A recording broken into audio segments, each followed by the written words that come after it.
You're watching TAG TV.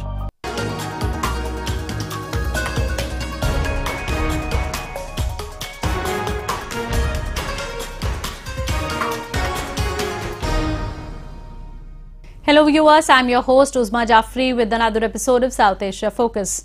Let's begin the show with Indian Prime Minister Narendra Modi's one-day informal visit to the Russian city of Sochi to meet President Vladimir Putin.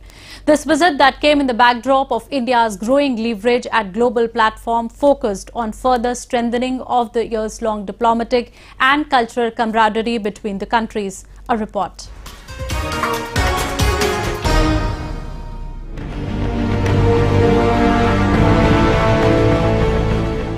Indian Prime Minister Narendra Modi was greeted with a bear hug by Russian President Vladimir Putin as he reached Sochi for a short informal visit amid steadily evolving bilateral, regional and global dynamics.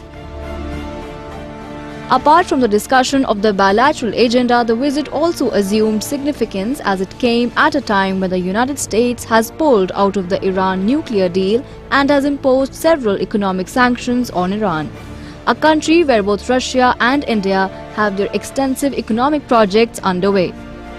Indian Prime Minister expressed his gratitude to the Russian leadership for its resolute support to India over the years despite the emergence of several hiccups along the way.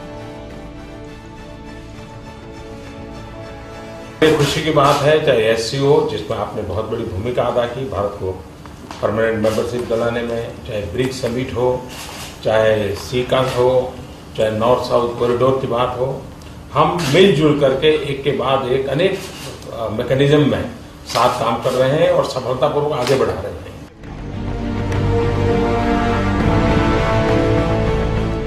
While Vladimir Putin termed India as a big friend of Russia, Indian Prime Minister Narendra Modi called their friendship a large tree of privileged strategic partnership. The two leaders also took a yacht ride along the Sochi coast with the first Olympic stadium and Bolshoi Ice Dome in full view. The former is to host the upcoming FIFA World Cup tournament and the latter was the epicenter of the 2014 Winter Olympics. Putin then took Modi to see the Sirius Educational Center, a state-of-the-art schooling facility opened at the initiative of the Russian president. У нас сегодня в гостях большой друг нашей страны, большой друг России, глава индийского правительства господин Моди. Давайте его поприветствуем. Индия активно развивает высокие технологии, у нее создано много интересных, перспективных центров развития, и мне очень хотелось показать нашему гостю, что делает в этом направлении Россия. Господин Моди, надеюсь, вам тоже у нас понравилось. तो मैं मेरे मित्र को सिर्फ एक राष्ट्रपति के रूप में देखता, लेकिन आज भीतर से एक ऐसे इंसान मुझे मिले आप लोगों के कारण. मैं आपको बधाई देता हूं.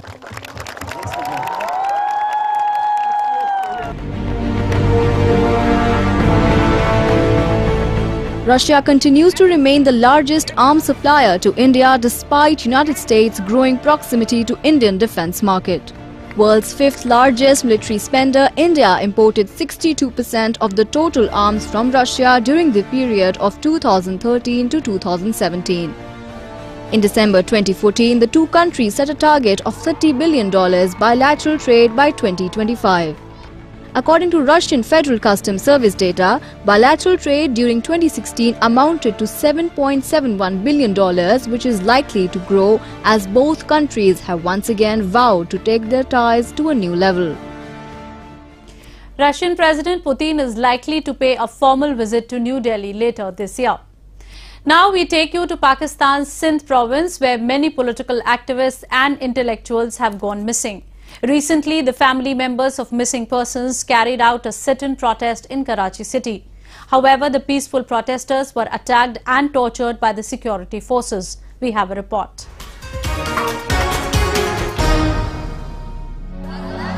The families of missing Sindhi political activists were on a hunger strike in front of Karachi Press Club. The protest was joined by various political parties and human rights organizations as the number of enforced disappearances have gone high in the province. They alleged security forces and intelligence agency, the ISI, for kidnappings. The protesters were led by daughters of activist and teacher Hidayat Lohar, who has been missing since April 2017 from Nasirabad. Suddenly, the camp was attacked by police and Pakistan Rangers. They tortured them and tore clothes of women protesters. The inhuman action by police has been condemned by Sindhi political activists. We strongly condemn this action of barbarity. Not only we condemn, we request the entire world to condemn this action of barbarity. And this is the situation that the enforced disappear the Sindhi political people, and then they also don't want Sindhi people to raise voice, while they allow their proxies to have, basically strikes and sit-ins for months in Islamabad. But in Karachi, the peaceful gathering, peaceful protest was attacked. The protesters resisted against the police and raised slogans against them.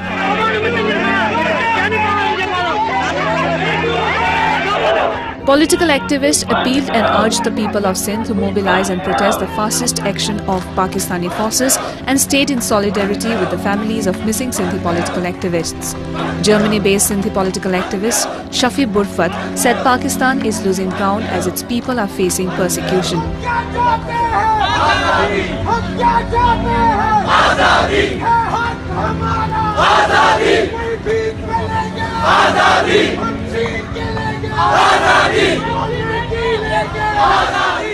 इस वक्त जितने भी पाकिस्तान के अवाम हैं, कौमें हैं, उन्होंने पाकिस्तान के वजूद का सीधा और इनडायरेक्ट इनकार कर दिया है।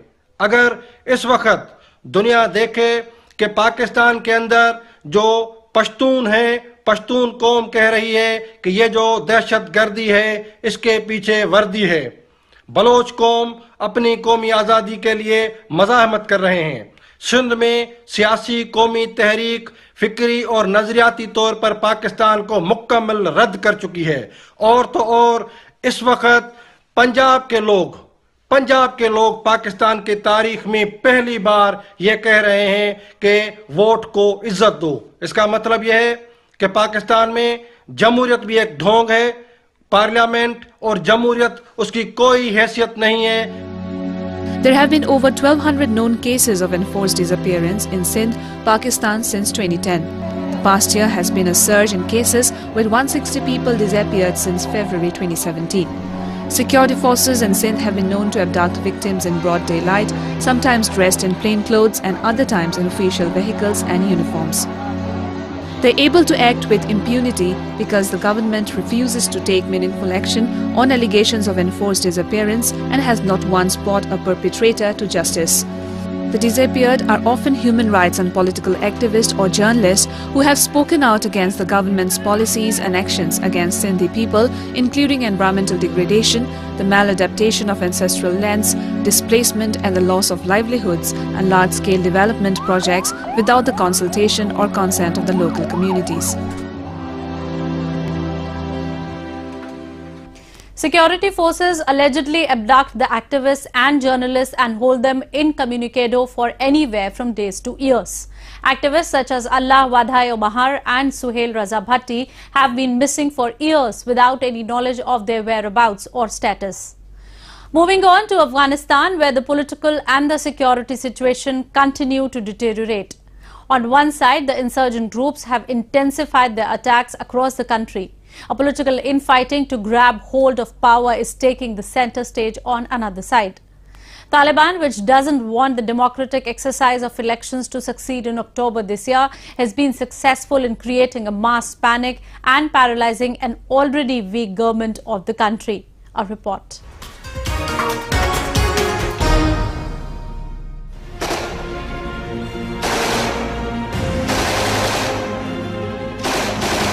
Taliban and other insurgent groups in the country whose endeavour is to topple the democratically elected government and impose a strict Sharia law have been unrelenting in their attacks even during the holiest month of Islam, Ramadan. At least 16 people were killed and many others wounded as a bomb detonated in the southern city of Kandahar. The casualties add to the hundreds who have already lost their lives in the violent campaign this year that has spiked up in recent days. Kandahar province on the border with Pakistan is a major hub of opium cultivation and a stronghold of the Taliban, but the city has recently been relatively secure. Meanwhile, a report released by the watchdog responsible for monitoring the US government's efforts to rebuild Afghanistan has called the 15-year-long efforts and $5 billion in Afghanistan a failure. Many analysts across the globe believe that a comprehensive military strategy aimed at eliminating insurgents across Afghanistan was the only solution, as all diplomatic and political strategies had failed.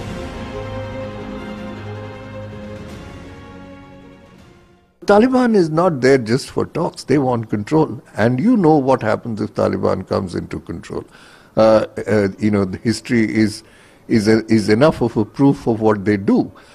So I think finally the solution has to be elimination of terror from Afghanistan. The United States, that has been using a multi-pronged strategy to bring Taliban to a negotiation table, also seems to have failed, as Taliban has rebuffed the benevolent peace offer made to the insurgents by Ghani government in February.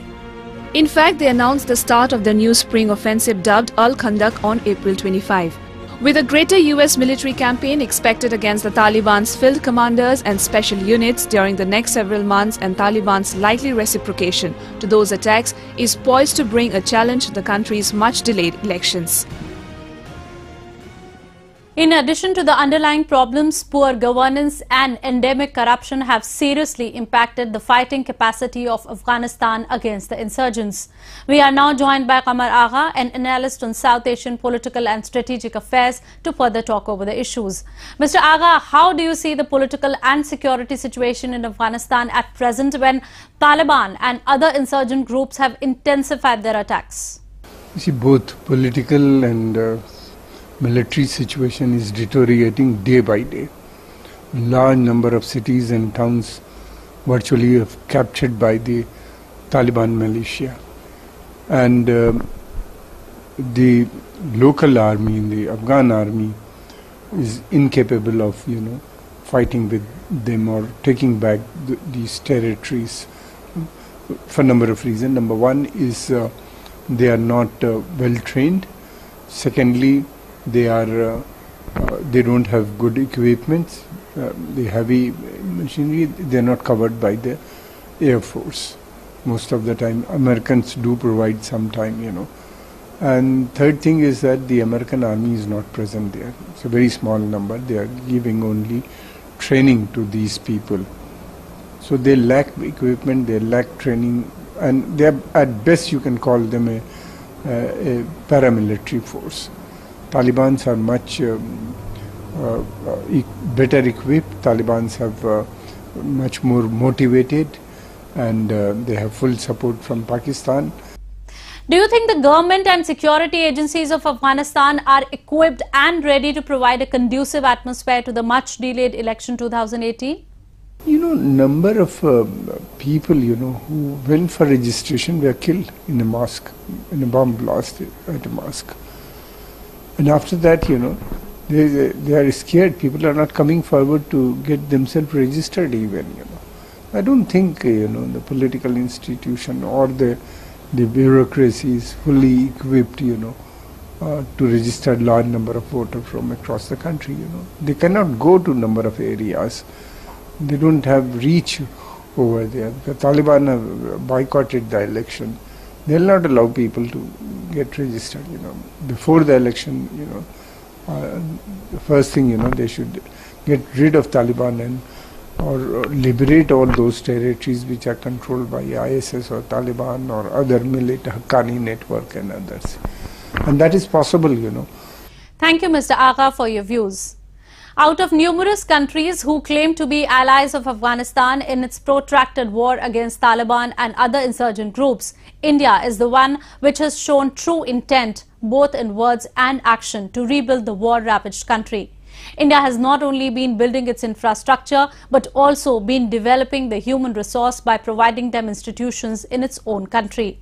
Recently, a batch of 50 Afghan students graduated from an Indian university. A report. In what could be termed as major achievement for the Indo-Afghan relationship, a group of 50 Afghan students passed out from the Himachal Pradesh University of India. Afghani students who have turbulent life owing to their country entangled in a seemingly unending war against Taliban, the insurgent group that has been endeavoring to impose a strict Sharia law in the country. While expressing their gratitude to the Indian government, optimistic students said they were willing to work for the welfare of their country. They also asserted the importance of education in order to cultivate a civilized and peaceful society. I basically believe that the only tool that you can build a society for a better future is education. We got a lot of education, we got a lot of awarenesses here. Surely we will carry this education, this knowledge, this perspectives, these thoughts and ideologies to Afghanistan. We will try to implement this beautiful things that we learned here. We will try to implement this in our society so that our society gets better and better and moves towards a shining future society. Through Indian Council of Cultural Relations, hundreds of students from Afghanistan come to India for higher education in different colleges and universities across the country annually, and now these students also prefer the University of Himachal Pradesh. The head of the studies of international students in university, Nilima Kanwar, said that these students, after graduating from HPU, are going to be the ambassadors of this region of India in education and are going to help in their country's nation building. You know better that it is 4 decades that there is war in my country. The most important thing is education. There is a quote, Socrates said that humans are similar, but the only difference is that education makes people different from each other. It is not just the field of education, but India has been assisting and building Afghanistan across various fields, including a large medical industry of India catering to the needs of Afghan patients. India has become the most preferred destination for Afghanis in order to get themselves treated. India has also been encouraging investment in Afghanistan's natural resources, providing duty-free access to the Indian market for Afghanistan's exports, support for an Afghan-led, Afghan-owned, broad-based and inclusive process for peace and reconciliation.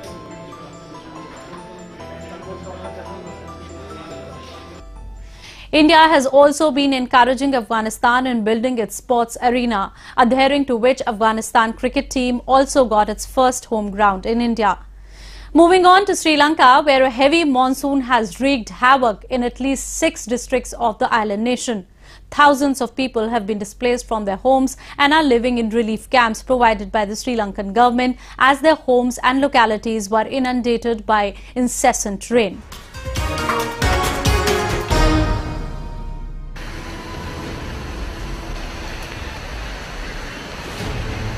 Eight people were killed and thousands were forced to flee their homes as the island nation was caught off guard by a heavy monsoon.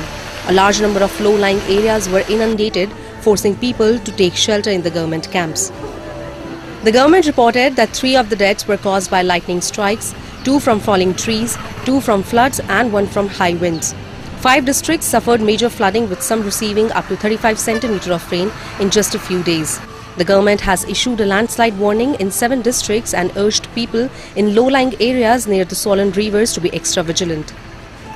A spokesman for the disaster management said flooding has forced the evacuation of people in low-lying areas where 4 main rivers have reached flood levels, while 4 districts were on red alert for possible landslides. About 38,000 people have been affected by the floods.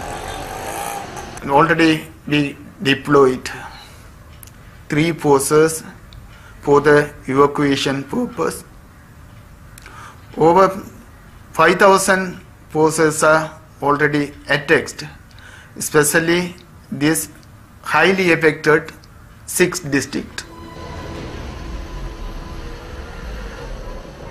National Disaster Management Center report claims that 23,741 people have been displaced and sheltered in 163 safe places.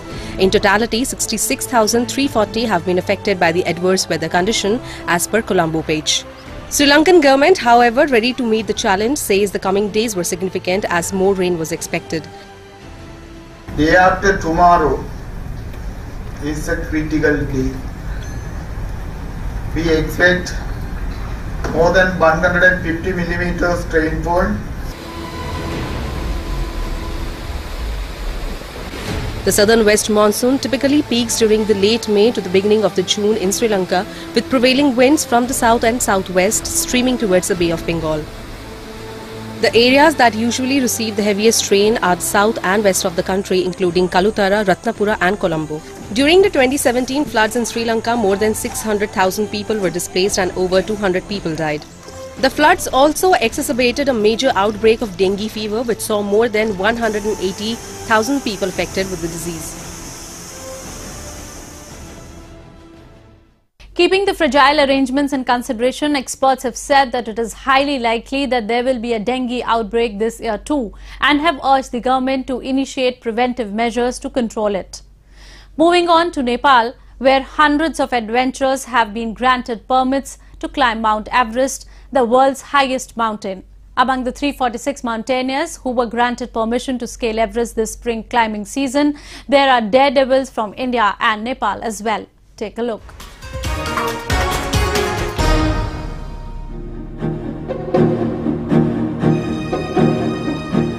Mid-16-year-old Shivangi Pathak from India's Haryana state, who broke all records by becoming the youngest Indian woman to scale the Mount Everest from the Nepal side.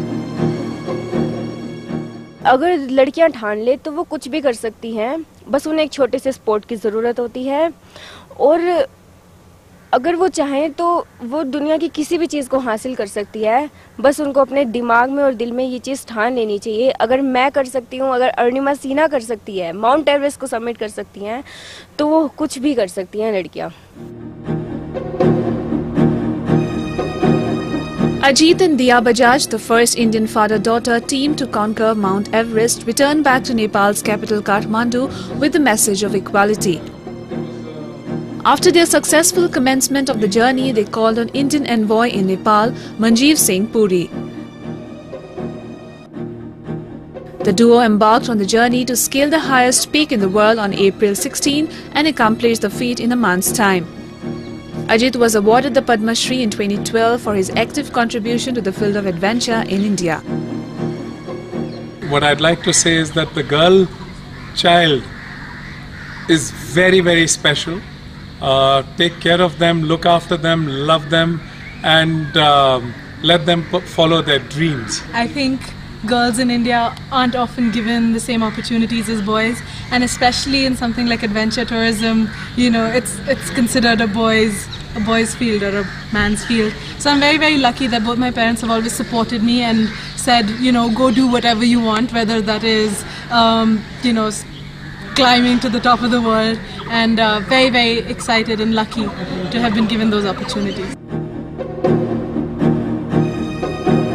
Climbing in Nepal is a male-dominated business, but the divide is slowly breaking down in the Himalayan nation.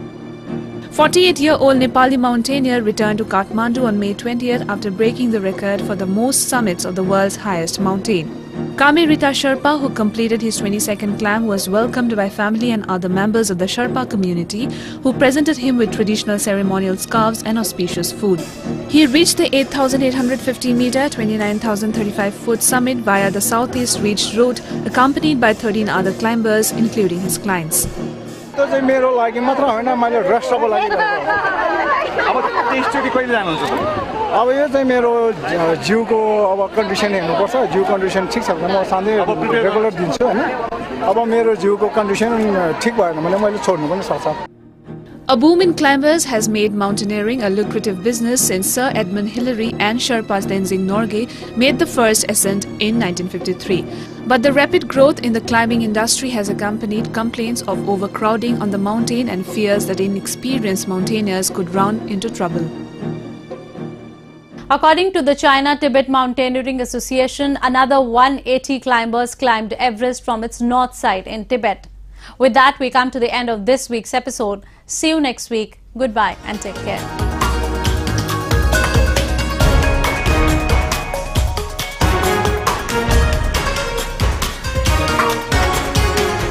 You're watching TAG TV.